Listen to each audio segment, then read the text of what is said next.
દ્વારકામાં વરસાદ પડતા ધરતીપુત્રોમાં ખુશીનો માહોલ જોવા મળ્યો। દેવભૂમિ દ્વારકા જિલ્લામાં રવિવારે ખંભાળિયા અને ભાણવડ પંથકમાં કેટલાક વિસ્તારોમાં વાવણીલાયક વરસાદ વરસ્યો હતો।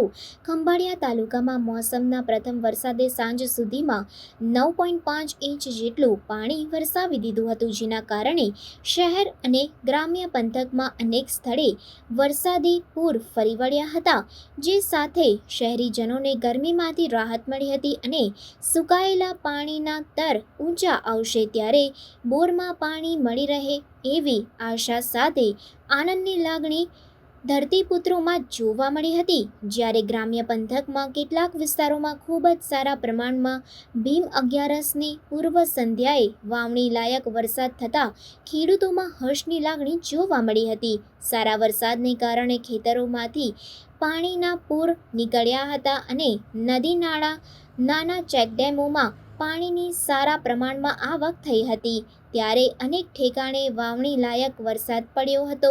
રવિવારે મોડી સાંજે 6 વાગ્યા પછી વરસાદનો વિરામ હોવાથી સોમવારે ભીમ અગિયારસની વાવણી શુકનવંતી હોવાથી સવારથી જ ખેડૂતોએ હરખભેર વાવણીના શ્રી ગણેશ કર્યા। દર વર્ષની જેમ આ વર્ષે પણ સમયસર વાવણી થઈ અને સારો વાવણી લાયક વરસાદ નથી વધારે કે નથી ઓછો, વાવણી લાયક વરસાદ છે।